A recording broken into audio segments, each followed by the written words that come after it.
prophète Daniel. La 3e année du règne de Joachim, roi de Juda, Nabuchodonosor, roi de Babylone, arriva devant Jérusalem et l'assiégea. Le Seigneur livra entre ses mains Joachim, roi de Juda, ainsi qu'une partie des objets de la maison de Dieu. Il les emporta au pays de Babylone et les déposa dans le trésor de ses dieux.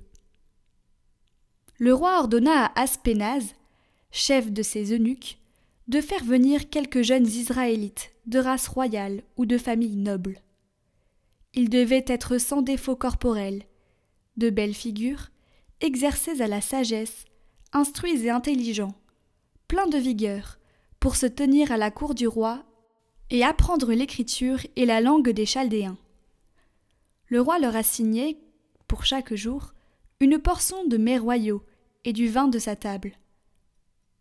Ils devaient être formés pendant 3 ans, et ensuite ils entreraient au service du roi. Parmi eux se trouvaient Daniel, Ananias, Misaël et Azarias, qui étaient de la tribu de Juda.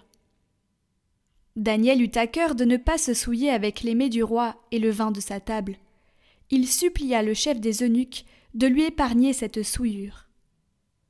Dieu permit à Daniel de trouver auprès de celui-ci faveur et bienveillance. Mais il répondit à Daniel : « J'ai peur de mon Seigneur le roi, qui a fixé votre nourriture et votre boisson.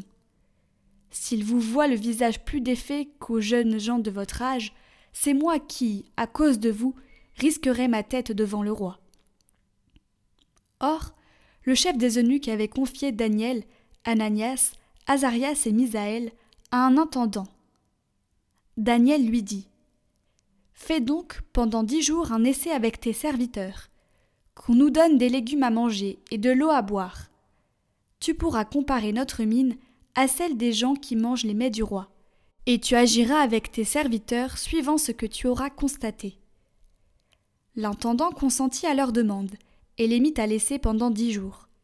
Au bout de 10 jours, ils avaient plus belle mine et meilleure santé que tous les jeunes gens qui mangeaient des mets du roi.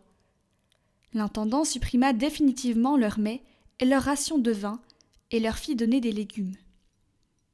À ces 4 jeunes gens, Dieu accorda science et habileté en matière d'écriture et de sagesse. Daniel, en outre, savait interpréter les visions et les songes. Au terme fixé par le roi Nabuchodonosor, pour qu'on lui amenât tous les jeunes gens, le chef des eunuques les conduisit devant lui. Le roi s'entretint avec eux, et pas un seul n'était comparable à Daniel, Ananias, Misaël et Azarias. Ils entrèrent donc au service du roi. Sur toutes les questions demandant sagesse et intelligence que le roi leur posait, il les trouvait 10 fois supérieurs à tous les magiciens et mages de tout son royaume.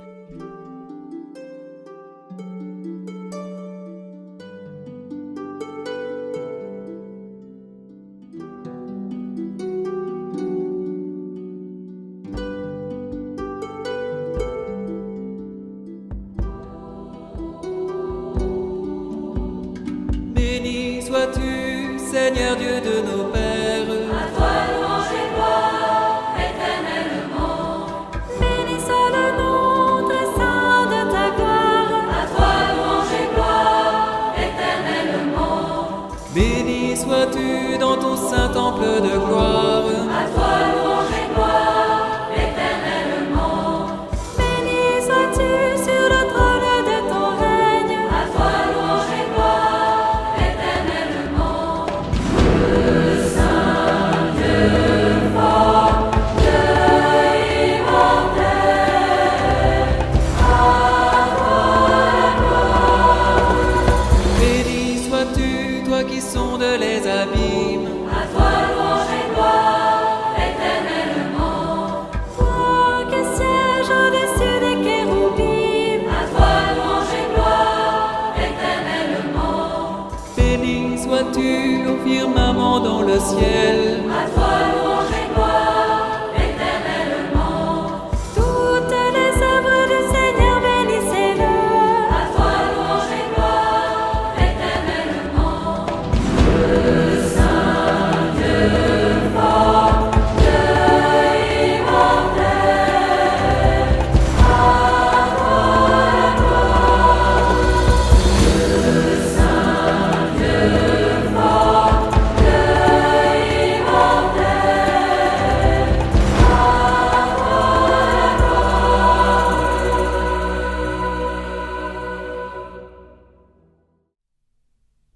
Évangile de Jésus-Christ selon saint Luc.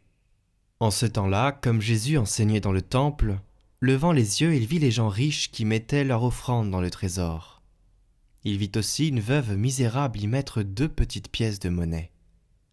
Alors il déclara : « En vérité, je vous le dis, cette pauvre veuve a mis plus que tous les autres. Car tout cela, pour faire leur offrande, ont pris sur leur superflu. Mais elle a pris sur son indigence. Elle a mis tout ce qu'elle avait pour vivre. »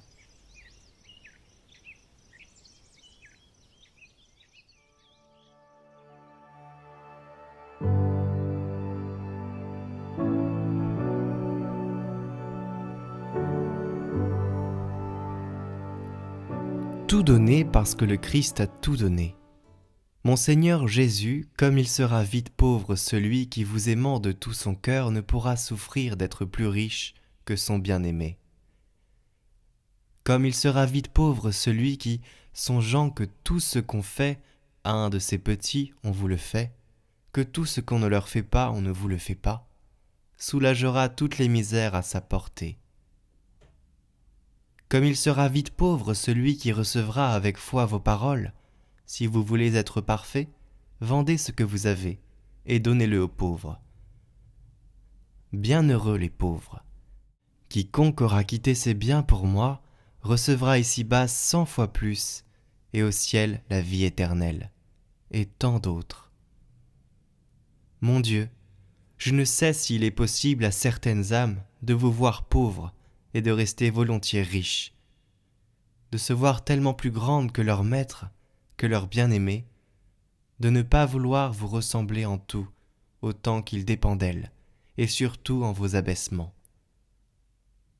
En tout cas, moi, je ne puis concevoir l'amour sans un besoin impérieux de conformité, de ressemblance, et surtout de partage de toutes les peines, de toutes les difficultés, de toutes les duretés de la vie. Être riche à mon aise, vivre doucement de mes biens. Quand vous avez été pauvre, gêné, vivant péniblement d'un rude labeur, pour moi je ne le puis, mon Dieu, je ne puis aimer ainsi. Il ne convient pas que le Seigneur soit plus grand que le maître, ni que l'épouse soit riche quand l'époux est pauvre. Pour moi, il m'est impossible de comprendre l'amour sans la recherche de la ressemblance, sans le besoin de partager toutes les croix.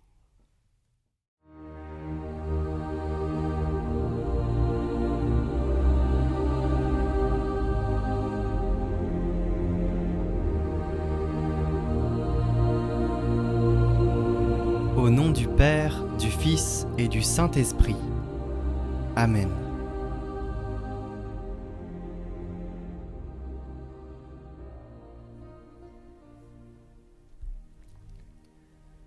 Ô Jésus, je me cache à jamais dans ton cœur. J'y établis ma demeure et pour cette vie et pour l'éternité. Ô Jésus, je veux vivre et mourir apôtre d'amour, victime d'amour, martyr d'amour. Pour me satisfaire, il me faut aimer avec ton cœur divin. Je veux aimer Marie, ma bonne mère, comme tu l'aimes. Je veux aimer les âmes, surtout celles des pécheurs, du même amour que le tien, à la folie. Ô Jésus, je veux souffrir pour me détruire en ton cœur, et te laisser vivre seul en moi. Je veux souffrir pour te consoler. Je veux souffrir pour sauver les âmes et pour diminuer le péché sur la terre. Je veux souffrir parce que je t'aime. Mon Dieu, je me meurs de ne pas mourir, tellement est intense mon désir d'union parfaite avec vous. Ainsi soit-il.